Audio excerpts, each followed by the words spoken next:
Hello and welcome to episode 8 of the Long Island Daily Roast. I'm your host, Sally Yoda. And I'm your host, Gary Lombardi. And today we have three very, very special guests. Greg and Jillian, please introduce yourselves.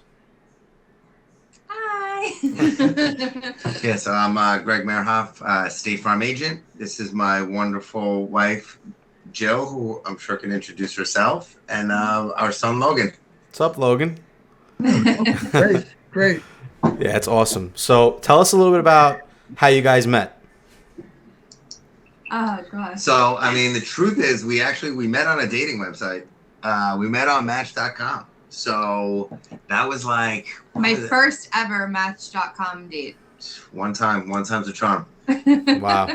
My 500 Yeah. Match.com date.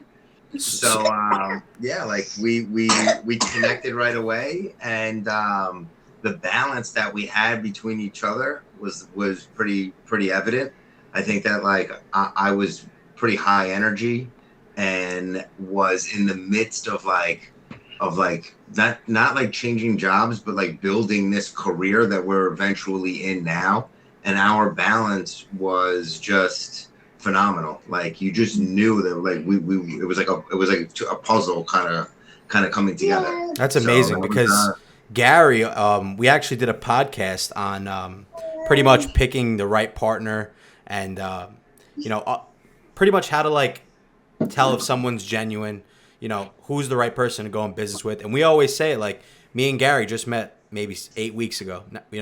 In the 8 weeks, we became really good friends, built the podcast. And you know what? I trust him. He trusts me. And it's just sometimes it just works.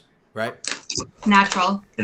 Right. And you can feel it almost. It's like that. It's almost like a peacefulness that comes over you. Cause you can meet people and almost instantaneously, that while they might be great people, the connection just isn't there. Yeah. Right. There's no polarity to it. And what's wild is that once we actually met, we realized we had so many people in common. So it was how did we not cross paths before? And then there's also the birthday synchronicities that we won't even get into because we could do a whole talk show on just the birthday synchronicities that we have. That's crazy. But it all kind of just aligned. How important, right, is having someone on the same, I want to say same road, same mental as you. I know a lot of people, they get into these relationships and it feels like one is carrying the whole weight of the world. And, I think it's amazing that you guys are both hustlers. I could tell you guys are both entrepreneurs. It's if you want peace in your life, right? You're gonna want to have somebody that's going to support what you're doing and add to what you're doing. There's plenty of ways to be in relationships with people, but not having those relationships be fulfilling for both parties, right? And almost everyone has an experience where whether they themselves were dragging a relationship down or somebody else was helping to drag the relationship down against them. So if you want peace, that's what you're really looking for. That's the primary goal. And truthfully, with everything that's happened over the last 2 years, just in the world in general, what we've done in the last 2 years, if it was someone that wasn't on the same page, it would have never worked.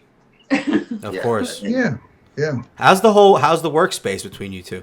You guys got to get into it. We have separate offices. All right, good. We have walls, but no, it's we're busy. We're so busy that it's where we almost we're interacting with each other, but it's just very matter of factly because we're just we each have partake in different parts of the process. So it's kind of we need to get this done. Me being ultimately responsible for everything and in charge of everything can create a little bit of a challenging dynamic because I am looking for leadership from her to be the most productive employee that we have, because if she's not leading like that, then how do we get everybody else to also be productive like that? But we've got so much on our plate that it's hard for me to hard to hold her accountable for things that I would hold, my salespeople accountable for. Of course. How many people do you have working?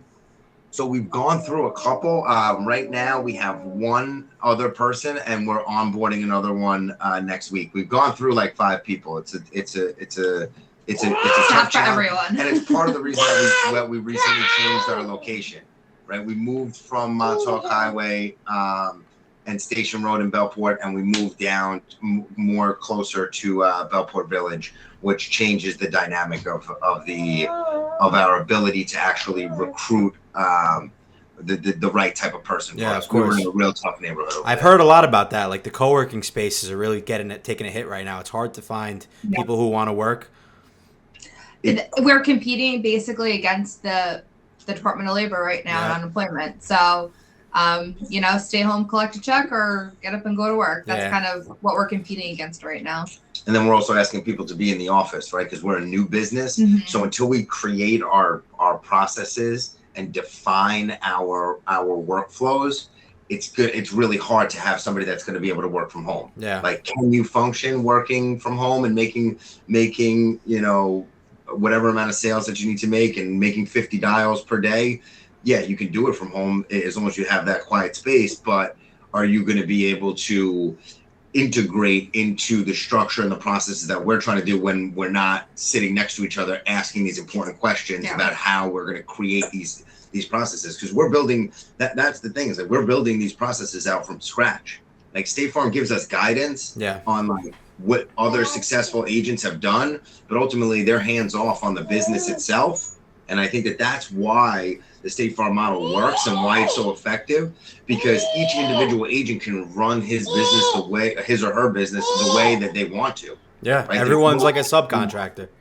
That's it. It's incredible. Franchise. Franchise, right? Distributors. Yep. It's similar to a franchise model. Yeah. It's similar.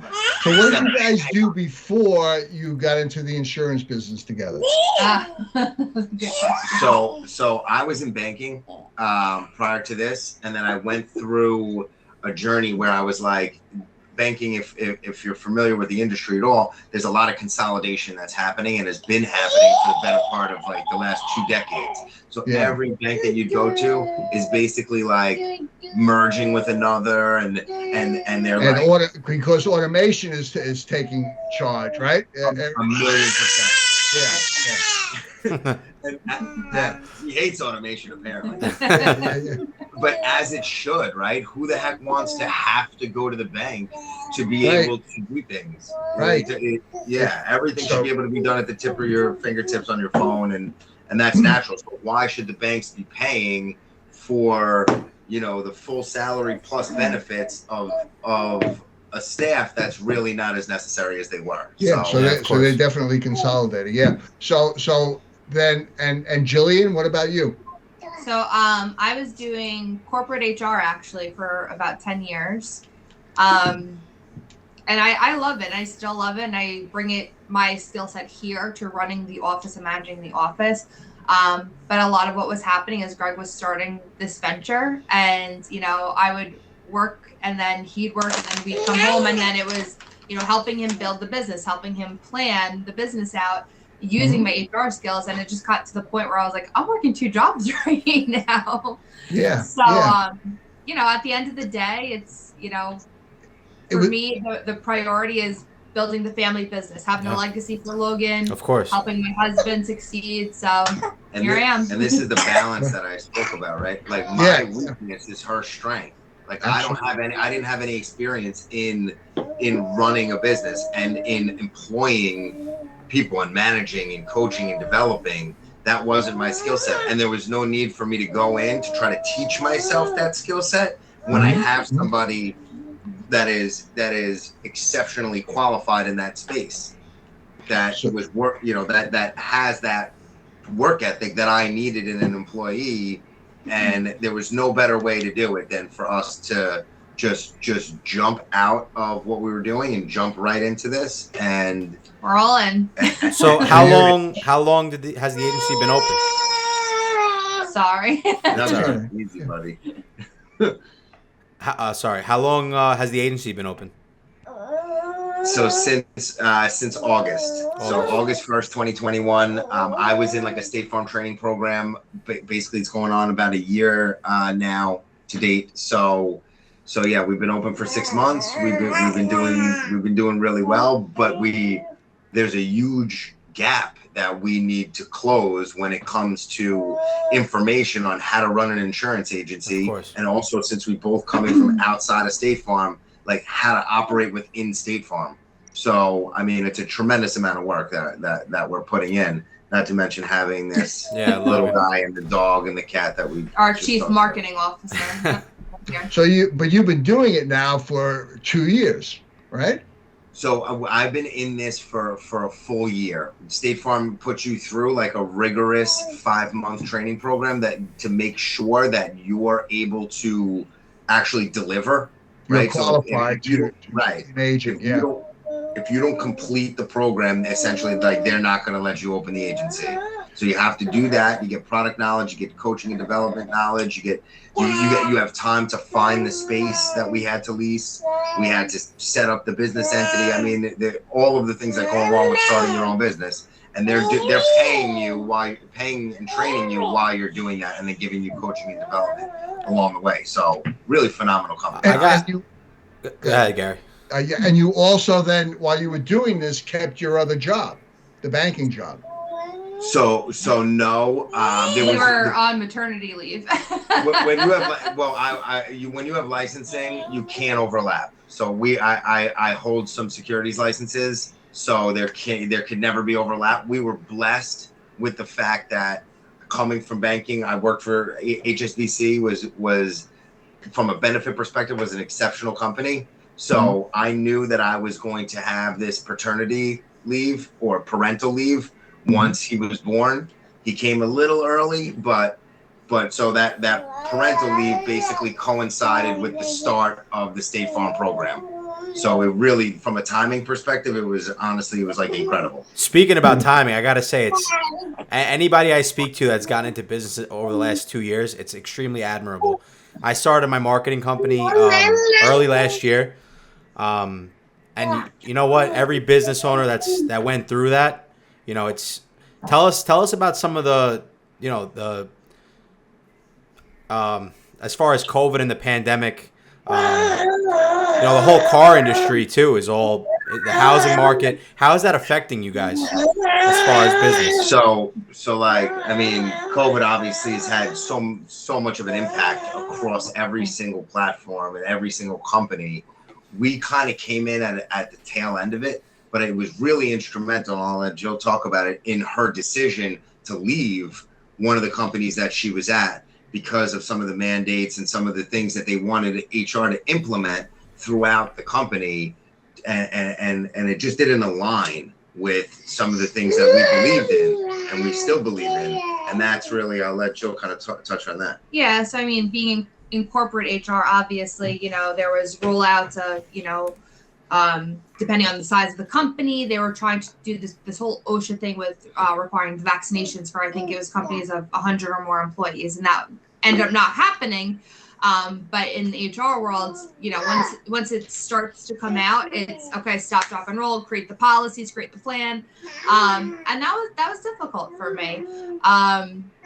You know, it's something that I like to do research on things, obviously, you know, so when you're telling me I need to do something in my body in order to make a living, that kind of rubbed me the wrong way. So it's hard for me to implement those kind of things.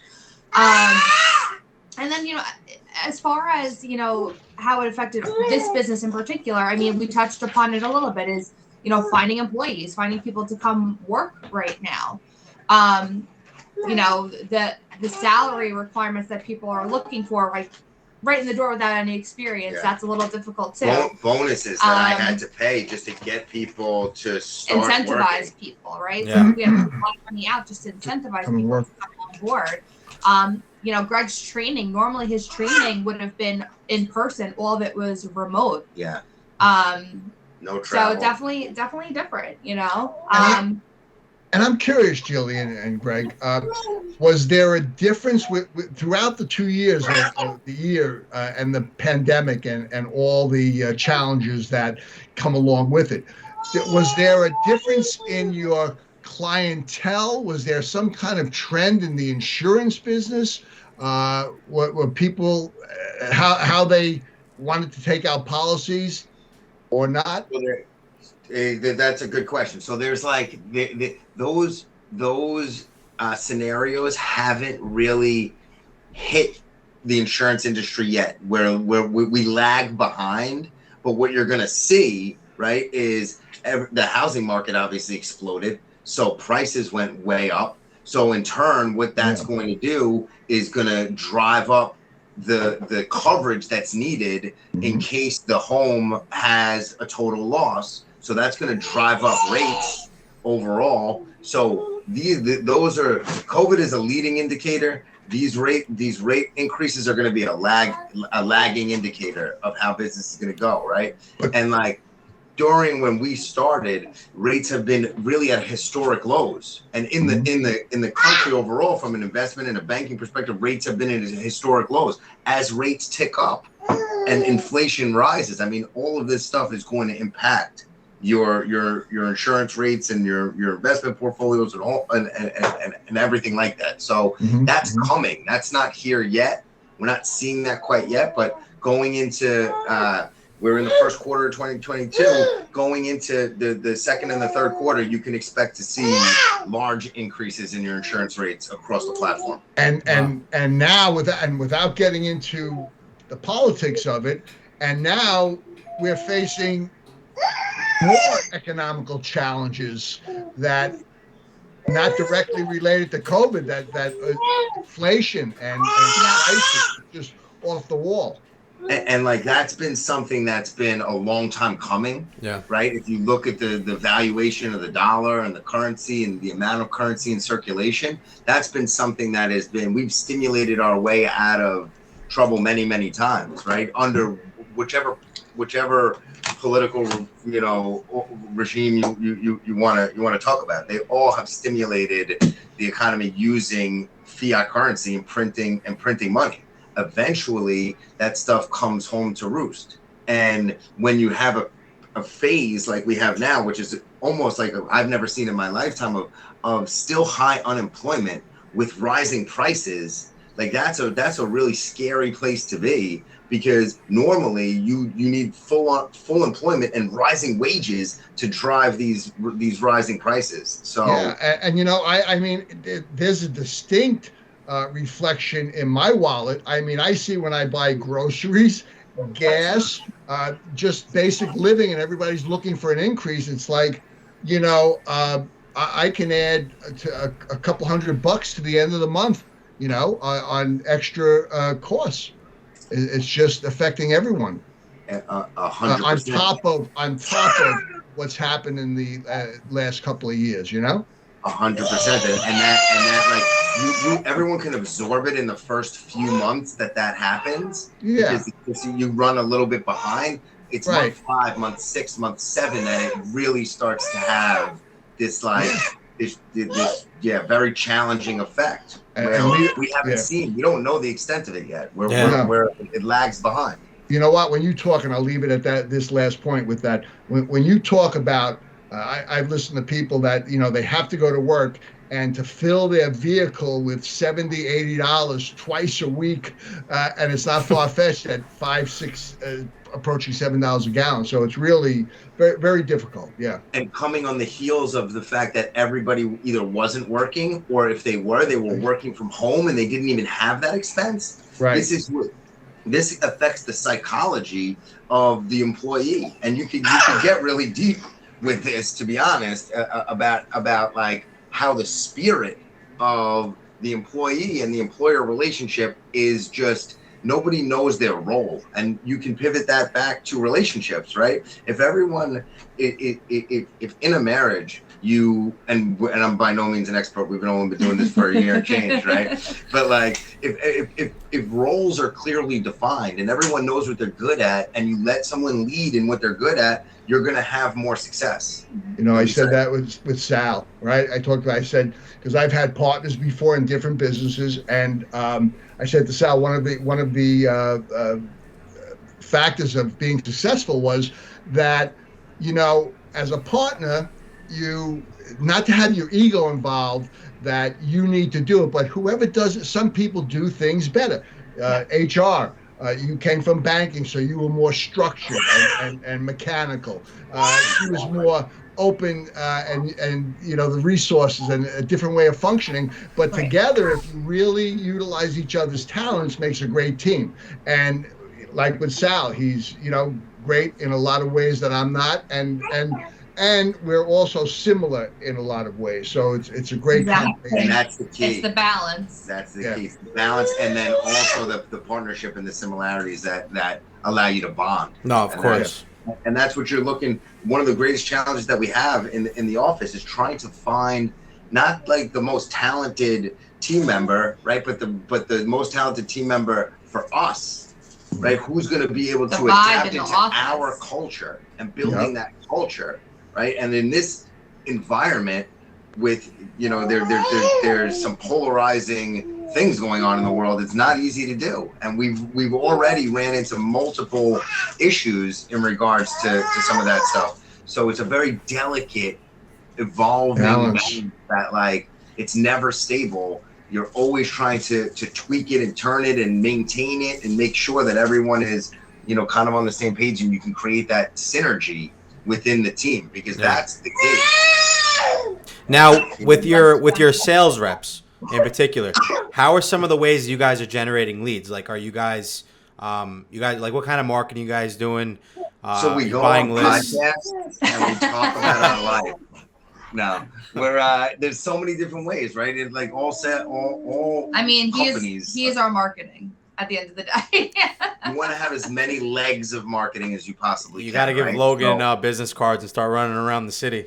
We go to all the chambers and networking groups, and we bring him, and he is like the focal point of the evening usually. It's such an icebreaker, and it's like it like I don't know, it just brings joy to people to have like this, like it's the spirit, and that's like what things have been lacking in the culture for the last couple of years. It's been a hard 2 years for most Americans, really, and most of the world. The world really, today, wow, really tough. So when you bring this little guy and his tremendous joy, and he has no idea about any of that, it can brighten up a room. So that's one of the ways we get out in the community, because ultimately that's the State Farm model anyway. We're still brick and mortar. We're still in the community. We're not, go on your phone and sign up for insurance. I mean, we want to be supportive of the community. We spend our money here. We advertise in the community. We go around and we cross promote with other businesses in the community. And then also we do more traditional things like buying leads and doing some SEO stuff that makes sure that our name gets to the top of that Google algorithm search as best as we possibly can. Yeah. It's funny you said that though, because I was actually just at this pizzeria the other day. My office is in Hauppauge. I'm from Glen Cope, but my marketing office is in Hauppauge. And I went to a pizzeria. It was called Slice. And you walk in. And and they were like, just sign up for a free quote, and we'll give you a free slice of pizza. I'm like, great marketing. I said, I'm in.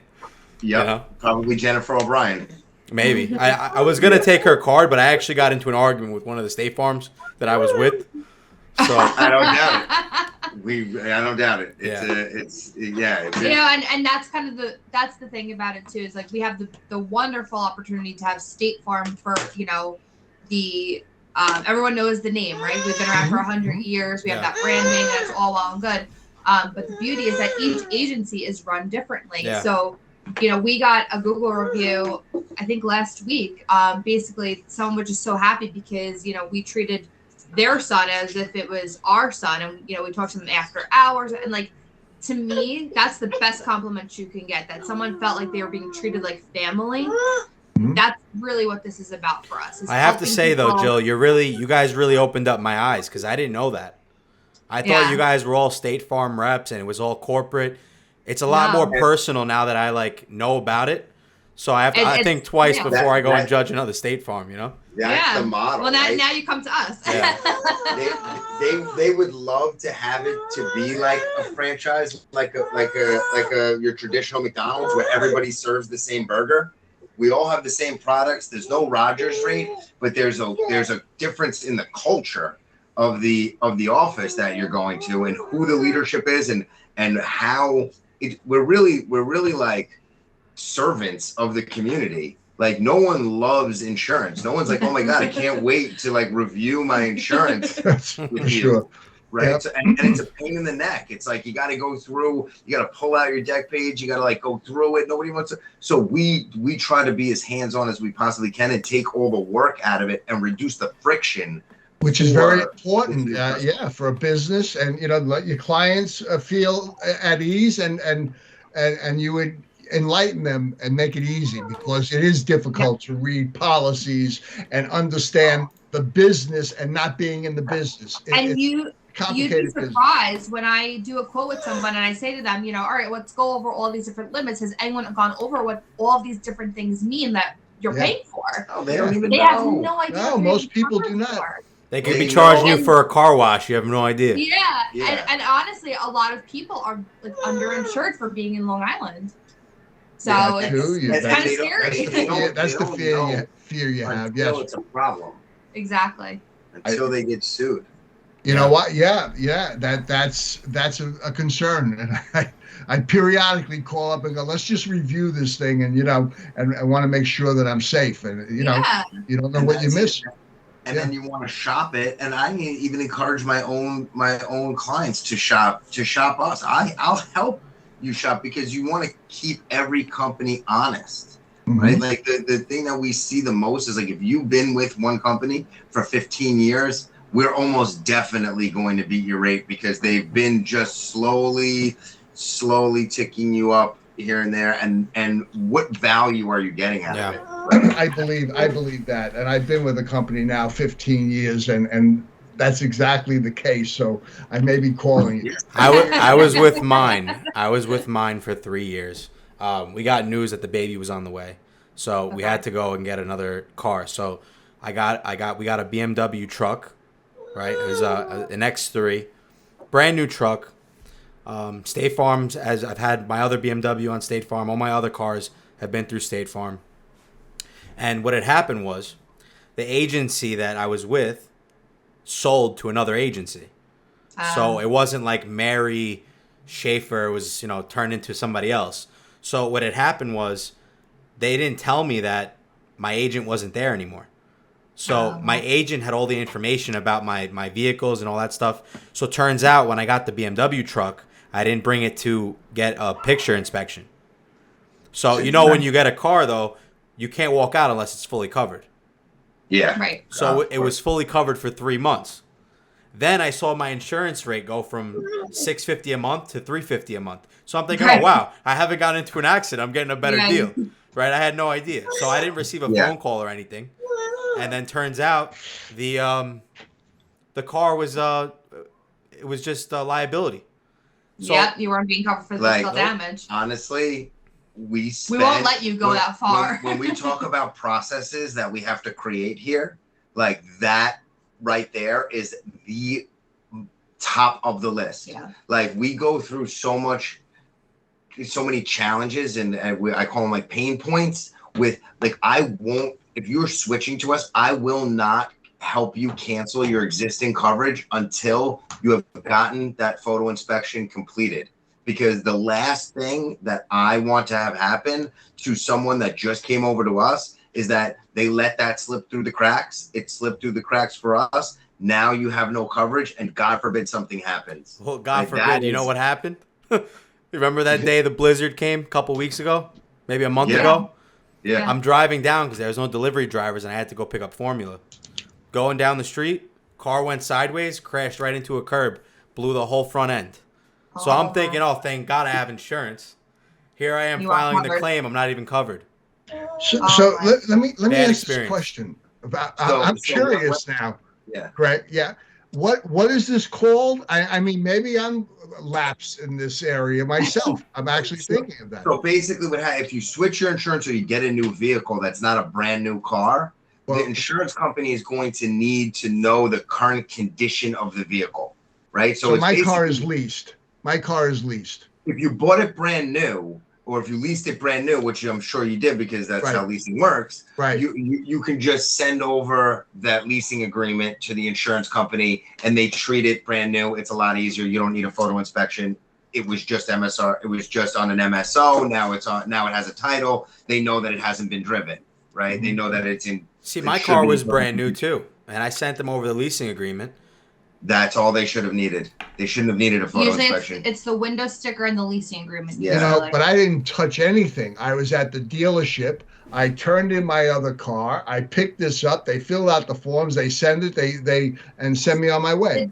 So if the dealer helped you with the insurance, sometimes the dealer will actually send that information over to us because it's like, it's run of the course. So I called my agent and they corresponded and did whatever they had to. But that's probably what happened. And we want to create that synergy between those dealerships as well, right? It's about reducing friction and making it easy, right? So, but for people who were dealing with that, it's not a new car. They have existing coverage on their car. And it's not brand new and they're just switching over because their rate went up with their existing insurer, or we're just offering a less of a rate. State Farm needs to know the current condition of that vehicle. If there's damage to the front end, right, we're not going to cover a loss that if it was existing, you're saying, damage. Yeah. Right. So we need to get that photo inspection or we'll drop the coverage. I have no control over whether or not State Farm drops that coverage. It's like automatic. You have 10 days to get this photo inspection. So as soon as the person completes the transaction with us, we hit that clock, that stop clock, and it starts. And whether I just drove out from Bellport to Westbury to do a photo inspection for someone that I knew for sure was never going to be able to take the car to get the photo inspection because of just the nature of the conversation. So I drove out there and I did it myself as a concierge service for this particular customer. See, that brings up a really good topic though, because now what if, have you ever had this happen to you? Like, has State Farm ever dropped one of your clients and then made you look like, you know, the bad guy? Because I'm sure a lot of people don't know that you guys are like pretty much your own thing. You know, do they take it out on you? So we're coming into more somebody that and I think we lost you. No, we're back. Yeah, we're still good.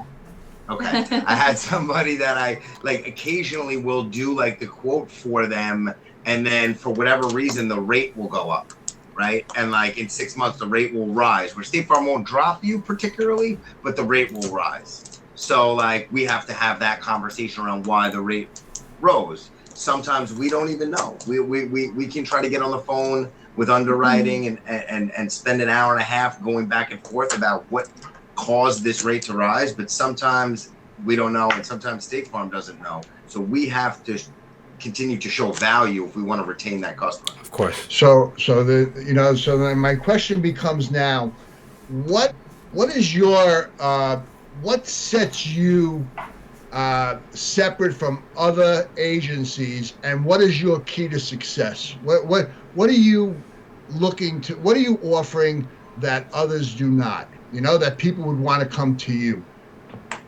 I think it's like Greg said, it's like that extra mile. It's, you know, we are family owned and operated here. So, you know, if you tell me you can't talk to me until 7 o'clock at night, I'm getting on the phone with you at 7 o'clock at night. If you tell me you're not going to be able to go get a photo inspection done, I'm driving out to you to help get that photo inspection done for you. So, you know, for us, it's the personal touch and the personal care that we try to give to our customers. And it doesn't stop at, okay, here's your policy. Thank you. Have a nice day. We're calling them. We're checking in with them. Hey, you know, did you know that you can multi-line and, you know, get a life insurance policy? You know, did you get your defensive driving done? Do you want a link for that? Your defensive driving, you know, we're always touching. Yeah, you build a friendship. You build a really close connection. Yeah, and at the end of the day, I have customers sometimes they'll just call me just to say, hey, how'd Logan do in school today? And, you know, it's a wonderful thing. So you're open and receptive to your clients asking questions, and you're willing to and want to be helpful. I mean, sometimes. Very transparent. Very transparent. I can't put it any better than we are servants to our customers. We don't, like, if they ask us for something, we do it. If they need something, we're there. And then on the other side of it, if we, after talking with them for the years of expertise that I have in financial planning and all of the credentials that I could go on about, right? Like we still need to connect the dots emotionally for people to show them that this is important to them. We value life insurance tremendously, and we do that not just because the numbers make it make sense. And if you have a $500,000 mortgage and you make combined as a couple, $200,000 a year to pay for that mortgage, God forbid something happens to one of you, how are you going to be positioned to maintain your standard of living? And that happened to Jill in her life. Her mother passed away early, and we bring this emotional connection into this relationship that is really just historically an insurance sale is like, it's a very transactional relationship. Yeah. Like the other companies that we compete with have an animated creature on TV that talks to you, right? We're in the community. I will go to your house, so that's passion for serving the community. Yeah, so service is key, and Sal and I have talked about that also in what we do. Service and fulfilling that need, and so being. Sorry, Gary. I just want to ask them. Sure. So, if there's one thing you could say to a future client, what would it be? We're here to be your partner for your financial life, to give you guidance throughout the process as you see fit. Yeah. Like the beauty of financial planning, right, is that it's an art. It's not a one size fits all for everyone. I may have goals that are different from yours. And I always use this kind of line, like, do you want to, go live in Florida and drink a beer and fish all day? Or do you want to travel throughout Europe and stay in, 5-star hotels? Like, it's up to you. So you show me what you want to do. We can talk about your goals, and I'll show you the things that can get in the way of preventing you from reaching them, and then the things that you can do to help accelerate the way that you can actually put yourself in position to reach them. Amazing. It's really great, and I see. I was in business at one time with my wife, and so I understand the dynamics. So I'm curious, what is the challenge that you guys face personally in being in business? Not turning off the business. Sometimes we get home and we'll look at the clock and it's 10:30 and we're still talking about the day or the next day, and it's mentally exhausting. It's hard to have that line of, okay, we separation. Left now it's personal, and now it's playtime, and it's hard to really define that right now. And we're still in the infant stages of our marriage, of the business, of being parents. All this happened in the midst of 2 years, so we're still learning. Yeah. And if you're still getting along, which it seems that you are, you really have to dance that dance very well, because it's very difficult to run a business, live a personal life together, and being in the business all day and at home and having a child. That's a lot of compromise and working together. Yeah, I get that all the time.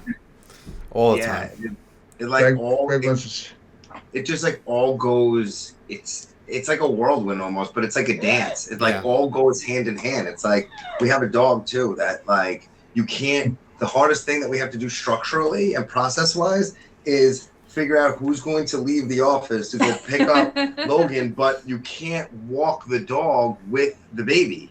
So you've actually got to go home first to walk the dog. So half the time we leave together, and then I walk the dog, she gets Logan, and then she gets home, I make dinner, she makes him dinner, we put him down, and then the laptops come out, and we're going back to work to wrap up the end of the day between 8:30 and midnight, basically. That's a problem a lot of people have. I think a lot of people struggle with that, and I think it's 100% normal, especially in business. But the beauty of it is you guys work together. It could be it's a blessing, and for some people, Some people, can't stand their wives after they work all day with them. But I think the beauty of it is she knows the tasks that are on your mind, and you know the tasks that are on her mind, because you guys are doing it together. And I think what works for us is the fact that like we communicate very well for each other. So like if one of us is just having a day, we kind of just know, like, okay, you're having a day. Yeah, I'm going over there for a couple hours. Well, here. That's the key. Good communication like that. Communications, right? That's really the key. Yeah.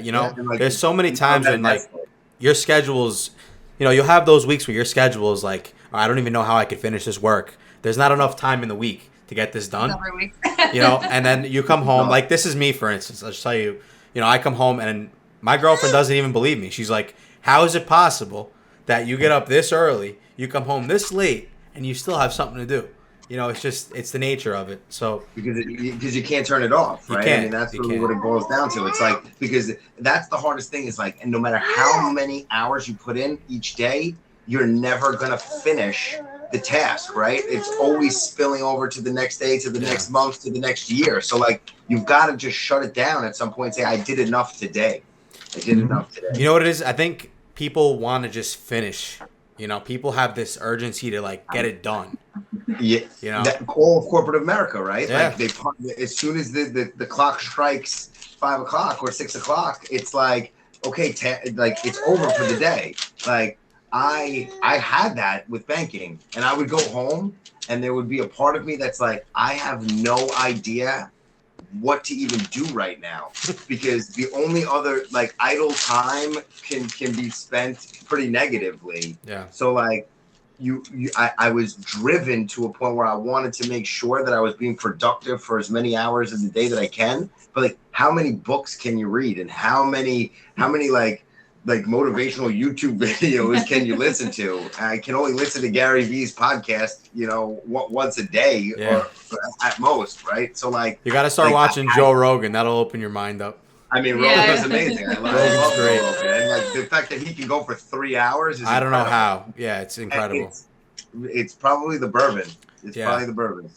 But like I was like this filled starting this business and having the baby, like it filled the gap for me as somebody who was like coming into a more mature adulthood where I didn't want to go to happy hour on every other day. Like, but I think too, Greg, I think the baby unlocks something in your body.